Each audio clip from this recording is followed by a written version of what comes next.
នេះគឺជាអាងទឹកធម្មជាតិថ្មីមួយកន្លែងទៀតហើយដែលទៅរកឃើញនៅមានទឹកថ្លាឆ្វង់ដូចជាកញ្ចក់អញ្ចឹងហើយមកដល់តំបន់មួយនេះគឺខ្ញុំបានជួបទស្សនភាពស្រស់ស្អាតជាច្រើនមែនតើមានតាំងពីពពកថ្ងៃរះថ្ងៃលិចនិងសារ៉ាយដែលដុះផុសចេញពីទឹកនេះមកមើលទៅប្លែកមែនតើសម្រាប់ទីតាំងដែលពួកយើងបានទៅនេះគឺជាតំបន់មួយនៅក្នុងស្រុកស្រែអំបិលខេត្តកោះកុងមុននឹងចូលដល់វីដេអូបងប្អូនកុំភ្លេចចុច follow page ចំណត Explore ផងពេលដែលយើងបាន 300k យើងនឹងមាន giveaway ឲ្យ top fan អញ្ចឹងថ្ងៃនេះខ្ញុំថារ៉ូនឹងនាំបងប្អូនអរគ្នាទៅស្គាល់ទឹកធ្លាក់ថ្មីមួយកន្លែងនេះដែលយើងត្រូវធ្វើដំណើរដោយការជិះទូកនៅទំនប់វារីអគ្គិសនីគិរីរម្យ 3 ខាងលើភ្នំតបជាងសម្រាប់លេខទូរស័ព្ទគមន៍ចាំខ្ញុំដាក់នៅក្នុង comment ខាងក្រោមនេះហើយដំណើរកម្សាន្តមួយនេះគឺខ្ញុំបានទៅជាមួយនឹង Oppo A6 Pro ដែលជាដៃគូរួមដំណើរដ៏អស្ចារ្យឥឡូវនេះយើងបានមកដល់ទឹកធ្លាក់ថ្មីមួយកន្លែងនឹងហើយដែលមានឈ្មោះថាទឹកធ្លាក់អូដេខ្សាច់ដែលបងប្អូនសហគមន៍នៅលើភ្នំតបជាងនេះទៅរកឃើញ 3-4 ថ្ងៃនេះទេពេលដែលមកដល់ហើយឃើញទស្សនភាពទឹកធ្លាក់មួយនេះវ៉ាវខ្លាំងមែនតើព្រោះទឹកមួយនេះថ្លាហើយចាំងដូចត្បូងគ្រីស្តាល់អញ្ចឹងមកពីខាងលើទឹកវិញឆ្លោះដកបាតឃើញទាំងត្រីឃើញទាំងកូនរុក្ខជាតិកំពុងតែរេរាំទៅតាមកម្លាំងទឹកកន្លែងទៅមើលបងសហគមន៍នៅតំបន់នឹងវិញពួកគាត់ក៏ប៉ុនប្រសពទៀតពេលដែលយើងទៅដល់ភ្លាមហ្នឹងគាត់ចាប់ផ្ដើមរៀបចំបង្កាត់ភ្លើងធ្វើម្ហូបអីសម្រាប់ពួកយើង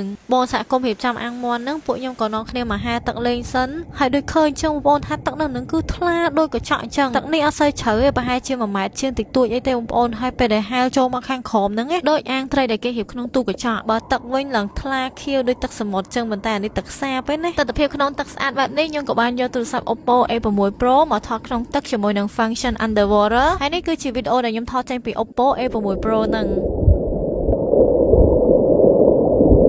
Oppo A6 Pro នេះមានរូបរាងតូចស្ដើងការ design ខាងក្រោយដូចជាស្រទាប់ផ្កានិងមានពន្លឺភ្លឺផ្លេកទូរស័ព្ទមួយនេះមកជាមួយនឹងមុខងារបង្កើនសេវា AI Link Boost ចឹងពេលដែលយើងចូលព្រៃជ្រៅអីទូរស័ព្ទខ្លះមានសេវាប៉ុន្តែទូរស័ព្ទមួយនេះគឺនៅតែមានសេវាហើយមាន 4G ដែលយើងអាចមើល YouTube ឬមួយក៏ប្រើប្រាស់អ៊ីនធឺណិតបានទៀតអេក្រង់ទូរស័ព្ទវិញគឺភ្លឺច្បាស់រហូតដល់ទៅ 120Hz ចឹងទោះបីជាយើងនៅក្រោមពន្លឺថ្ងៃខ្លាំងក៏នៅតែអាចមើល screen ច្បាស់ទូរស័ព្ទតូចស្រាលប៉ុន្តែថ្មធំរហូតដល់ទៅ 7000A សាកថ្មលឿនដល់ទៅ 80W SuperVOOC Flash Charge សាកមកពេញប្រើរយៈពេលតែ1ម៉ោងទេមានភាពធន់កម្រិតយោធាទោះបីជាធ្លាក់បុកថ្មក៏នៅតែអាចដំណើរការបានធម្មតា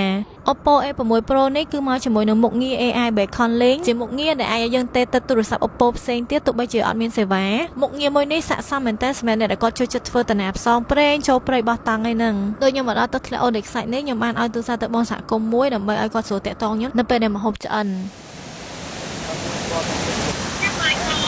មន់ច្រើនហើយមកញ៉ាំមន់បាទច្រើនហើយ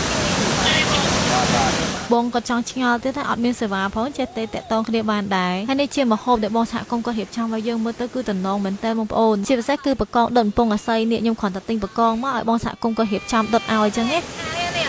បកងដុតកំពង់អាស័យនៅទឹកធ្លាក់យីទៅដល់ណាបកងមានលំភុំមកអាំងនេះវិញគឺខ្ញុំទិញពីគាត់ហើយឲ្យគាត់យកមកអាំងនៅលើភ្នំនឹងហ្មងហើយមានដងឡើងប៉ុណ្ណាណៃទៀតហើយលយថងថាកន្លែងទឹកធ្លាក់ហ្នឹងក៏មានថ្មម្ដុំដែលយើងអាចរៀបចំដាក់បាយអីញ៉ាំពីក្នុងទឹកនឹងហ្មងបានទៀតតែបងប្អូនកុំភ្លេចណាពេលតលេងតាមតំបន់ទេសចរពេលញ៉ាំអីហើយកុំភ្លេចប្រមូលសម្រាប់ត្រឡប់មកវិញផងពួកខ្ញុំញ៉ាំអីហើយនេះក៏រៀបចំទុកដាក់ឲ្យបានត្រឹមត្រូវនិងបន្តមកហាទឹកលេងបន្តិចទៀតដោយសារអត់ទាន់អស់ចិត្តទេទឹកធ្លាក់អូដេខ្សាច់មួយនេះគេទៅរកឃើញបាន 4-5 ថ្ងៃណាប៉ុន្តែខ្ញុំតលេង3ថ្ងៃជាប់គ្នាហើយហេតុគឺដោយសារតែទឹកនៅនឹងស្អាតមែនតើបើសិនជាទៅចំពេលមេឃពណ៌ខៀវថ្ងៃចាំងចូលមកទៀតគឺថ្លាខៀវចាំងដោយទឹកសមុទ្រចឹងតែសំខាន់ហ្នឹងគឺវារាក់ងាយស្រួលហាលងាយស្រួលលេងទៀតពួកយើងជិះទូកត្រឡប់មកវិញហ្នឹងគឺបានជួបជាមួយនឹងទស្សនភាពដ៏អស្ចារ្យទៀតគឺសារ៉ាយដុះពាសពេញផ្ទៃទឹកឡើងស្កេស្កាស្ញេះស្ញាស់ប្លែកភ្នែកមែនតើហើយយើងមើលពីលើទូកហ្នឹងតើដូចជាកញ្ចក់ 3D ដែលផុសចេញមកចឹងនៅខាងក្រោមទឹកហ្នឹងក៏មានកូនត្រីកំពុងតែហែលបលែងលេងជាមួយនឹងសារ៉ាយហ្នឹងទៀតមើលទៅហត់តែប្លែកភ្នែកទៀតអញនិយាយបានថាដំណើរមកស្រែអំបិលលើកនេះគឺបានជួបទស្សនភាពដ៏អស្ចារ្យជាច្រើនមែនតើពីថ្ងៃរះដែលមានអាប់ក្រាស់ខ្មឹកពពកវិញកកកុញស្ទះពេញមេទស្សនភាពបែបនេះគឺមិនងាយជួបតែម្ដងជាពិសេសគឺខ្ញុំបានឃើញជាមួយនឹងឥន្ទនូទៀតប្លង់កន្លែងឥន្ទនូនេះមកជាហៀងឥន្ទនូមកជាហៀងថ្ងៃលិចខ្ញុំលេងវិញអត់ដឹងថាគួរថតមួយណាទុកមួយណាទេតែដើម្បីកុំឲ្យវីដេអូនេះវែងពេកខ្ញុំសូមចាប់តែត្រឹមហ្នឹងហើយបើសិនជាបងប្អូនចង់មើលវីដេអូពេញអាចមើលនៅក្នុង YouTube បានចុងក្រោយនេះអរគុណទៅដល់ Oppo A6 Pro ដែលជាដៃគូរួមដំណើរដ៏អស្ចារ្យមួយនេះសម្រាប់លេខសហគមន៍ខ្ញុំដាក់នៅក្នុង comment ខាងក្រោមអញ្ចឹងវីដេអូមួយនេះមានតែប៉ុណ្្នឹងទេជួបបងប្អូនអរគ្នានៅវីដេអូក្រោយទៀតបាយបាយ